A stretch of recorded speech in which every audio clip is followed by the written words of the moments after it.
Bonjour à tous et bienvenue à ce nouvel épisode du balado Sport et Sciences. Je me présente Charles Mathieu Lachaume, kinésiologue, préparateur physique, mais aussi posturologue. Pour les nouveaux venus, qu'est-ce que le balado Sport et Sciences? C'est un balado dédié aux préparateurs physiques, kinésiologues, coachs sportifs, mais aussi surtout pour les entraîneurs pour un petit peu améliorer nos connaissances sur les sciences du sport. C'est aussi destiné aux parents et aussi tout professionnel de la santé qui veut s'améliorer dans les sciences du sport, comme je le disais préalablement. Aujourd'hui, on discute d'un article qui est sorti tout récemment au niveau du mois de février 2025. C'était un article sur l'effet de la dose d'entraînement sur la planche Copenhague, ou sinon en anglais le Copenhagen Plank, qui travaillait les muscles adducteurs à l'aine chez des joueurs de hockey. Avant de débuter au niveau de la méthodologie ou aussi des résultats de cette étude-là, un petit préambule sur les blessures à l'aine.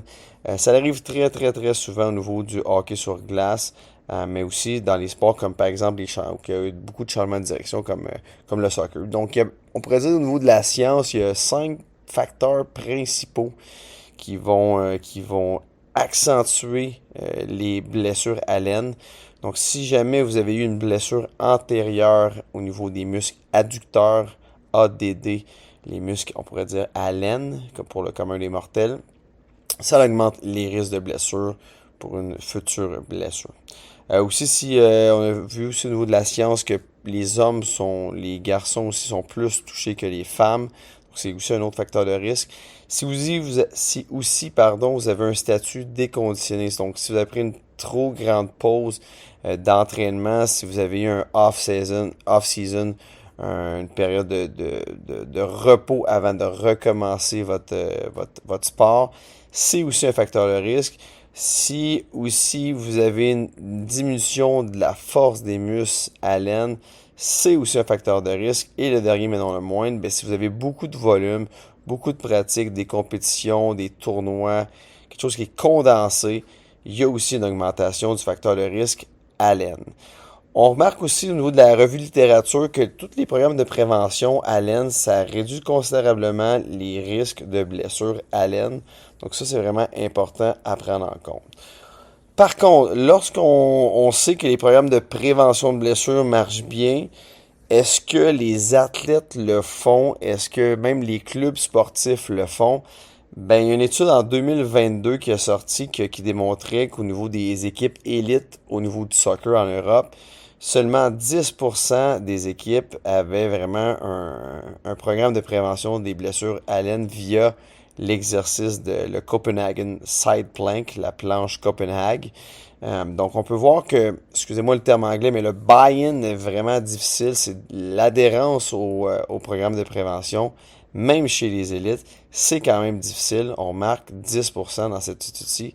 C'est pas beaucoup. Au niveau de la méthodologie, c'était des joueurs, là, Charles, vous allez me dire, au niveau du public qui écoute présentement, Charles, c'est pas du hockey sur glace. Oui, je le sais, mais c'est quand même important. C'était du roller hockey en Europe. C'était une équipe espagnole. Les jeunes avaient 14 ans. On comptait en tout pour l'étude 39 participants. Le programme d'intervention durait 8 semaines ou qu'il y avait ensuite 3 semaines de désentraînement où que les jeunes ne faisaient pas l'exercice préventif de la planche Copenhague. On avait 3 groupes au niveau de l'étude. On avait un groupe qui était le groupe contrôle qui, dans le fond, ne faisait pas les exercices de la planche Copenhague. Il y avait aussi le groupe, on pourrait dire 1, qui était le groupe qui faisait un volume qui était bas. Et aussi, on avait un groupe, on pourrait dire 2 d'intervention, qui faisait un volume élevé de la planche Copenhague. L'intervention totale par entraînement durait environ 4 à 5 minutes. Donc, vous voyez, c'est pas très long à faire, seulement un exercice. Au niveau un petit peu de la programmation, au niveau des semaines, comme je vous l'ai dit préalablement, ça durait 8 semaines d'intervention. Pour le groupe avec le volume faible, il faisait seulement un entraînement par semaine, au courant duquel il faisait la planche Copenhague pour 2 séries. Et la première semaine faisait 3 à 5 répétitions. Et à la semaine 8, il finissait avec un 7 à 9 répétitions. Pour le groupe avec un volume plus élevé, donc high volume qu'on dit en anglais, la différence entre high volume et low volume, de bas volume et volume élevé, il faisait 2 fois par semaine pour le groupe avec beaucoup plus de volume. Il faisait 2 entraînements de la planche Copenhague par semaine et c'était le même schéma de répétition, c'est-à-dire 3 à 5 répétitions par côté. Et à la semaine numéro 8, on était rendu à 7 à 9 répétitions par côté. Et les deux groupes faisaient 2 séries par entraînement. Et je le répète pour que ça soit clair pour tout le monde, le bas volume faisait seulement un entraînement par semaine, 2 séries. Et le groupe qui avait plus de volume faisait 2 entraînements par semaine. Et aussi là, on avait 2 séries par côté. Qu'est-ce que la planche Copenhague? Je vais vous l'expliquer très brièvement. C'est une planche qui est faite latérale, donc on est couché sur le côté, le coude directement sous notre épaule, et un partenaire tenait la jambe du dessus, et là, celui qui était l'exécutant levait et descendait sa hanche de façon dynamique. Bon, il y avait aussi une adduction de la jambe d'en dessous, donc une image vaut mille mots. Je vous suggère fortement d'aller voir peut-être une vidéo de la Copenhagen Plank. Side plank aussi, ça peut être aussi un terme que vous pouvez chercher sur YouTube ou sinon sur Google Images, ça peut être bien. Le test qu'on faisait pour savoir, au niveau, on testait ici la progression de force au courant des 8 semaines, c'était le squeeze test avec un dynamomètre que les jeunes étaient couchés sur le dos venaient squeezer le dynamomètre pour voir la force générée. Au niveau des résultats, le groupe qui avait un plus faible volume, donc un entraînement par semaine sur les 8 semaines, a gagné 10,5 en moyenne, 10,5% de force au niveau des muscles adducteurs, donc l'aine. Le groupe qui avait plus de volume, donc plus volumineux, avait eu un gain de 27%, donc on voit quasiment 3 fois plus de gains si vous le faites 2 fois par semaine. Donc, c'est vraiment très intéressant pour des jeunes qui sont plus prônes à être blessés. On voit que si on rajoute un autre entraînement de 4 à 5 minutes dans la semaine, ben, on triple les chances de prévention de blessure. Et le groupe contrôle, ben, seulement, ceux que le groupe qui n'ont rien fait, seulement un 4%. Ensuite, au niveau les 3 semaines de désentraînement, donc après l'intervention, les jeunes ont arrêté de s'entraîner pendant 3 semaines au niveau surtout du protocole de Copenhague. Donc, on voit qu'il y a un petit désentraînement, pas très significatif, mais il est quand même présent. Au niveau du faible volume, on a perdu 2,8%. Au niveau du groupe qui avait plus de volume, environ un 6% de perte. Groupe contrôle, 2,7%. Et là aussi, des fois, on se dit, Charles, la planche latérale, est-ce que c'est un exercice un peu excentrique au niveau de l'aine? Est-ce que ça peut causer des courbatures le lendemain? Seulement une personne a été vraiment raquée, on pourrait dire, sur les 208 séances qui ont été faites au niveau des 8 semaines d'entraînement. Donc, pas majeur au niveau d'ici. Donc, très intéressant comme information au niveau de l'étude. Au niveau, si on va au niveau de la discussion, qu'est-ce qu'on peut retenir de cette étude-ci? Ben, c'est sûr que l'adhérence est toujours une question fondamentale. Il faut vraiment absolument le faire. Moi, j'adhère beaucoup au concept du 80-20, c'est-à-dire vous regardez un peu le volume que vous avez en entraînement. Oui, vous avez, en tant qu'entraîneur, là je me mets un peu le chapeau d'entraîneur, vous devez travailler le tactique, le physique. Des fois le conditionnement physique, des fois un petit peu la musculation, des fois la technique. Technique, tactique, c'est un petit peu ça à prioriser. Et aussi le physiologique pour un entraîneur. Donc, moi, la règle 80-20, donc 80% peut-être dédié vers le technique, tactique, physiologique.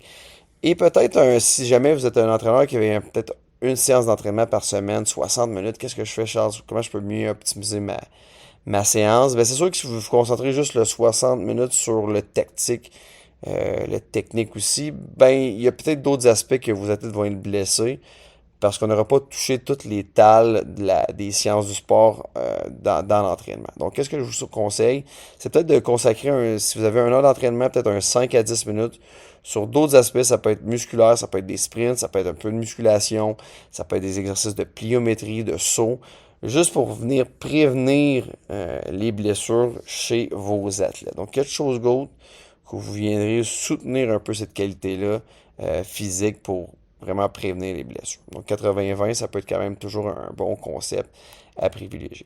On sait aussi que l'adhérence est peu élevée. Des fois, ça prend du temps. Des fois, c'est quoi la priorité du moment? Ben, Brad Schoenfeld et ses collègues en 2017, les auteurs ont dit que ben, peut-être une des solutions pour vraiment avoir des bonnes adaptations physiques, gagner de la force et aussi gagner l'adhérence au niveau des athlètes, ben, c'est peut-être d'augmenter l'intensité de travail via la planche Copenhague, via peut-être des méthodes qu'on viendrait un petit peu intensifier le travail, la demande musculaire vis-à-vis des exercices plus de fait avec la planche ventrale, plus de fait juste avec le poids du corps, des fois qui peut être moins significatif pour des athlètes surtout avancés. Donc de les challenger sur des périodes peut-être plus courtes serait peut-être plus intéressant pour avoir une bonne adhérence puis aussi gagner plus de force musculaire. On remarque aussi que dans cette étude-là que oui, 3 semaines de désentraînement, c'est important aussi de ne pas faire l'erreur de dire je vais mettre peut-être 2-3 semaines de Copenhague, je vais arrêter pendant 2-3 semaines, je vais revenir faire je vais faire d'autres exercices, essayer de maintenir une stabilité d'entraînement, c'est ça qui va vous amener à bon port, que les gains vont venir se maintenir.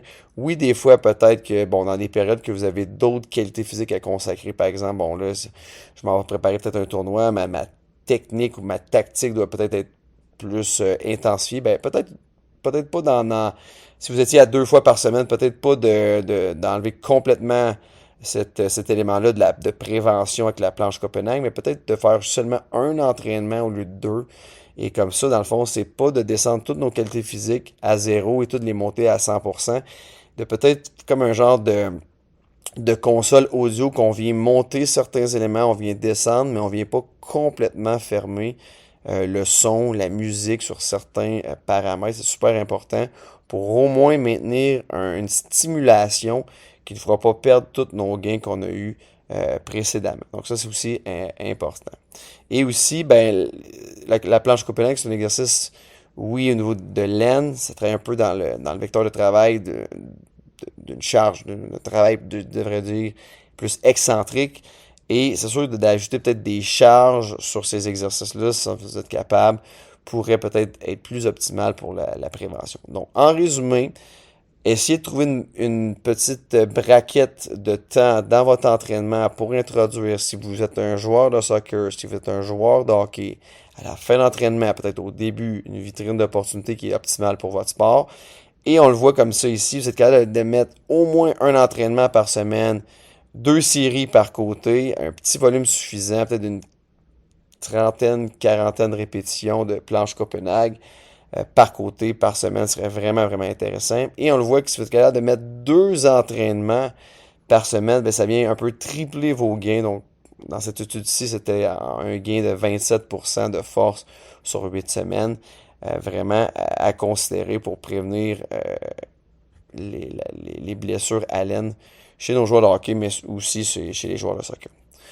Donc, je vous remercie de votre temps et surtout, passez une très belle semaine. Bye bye!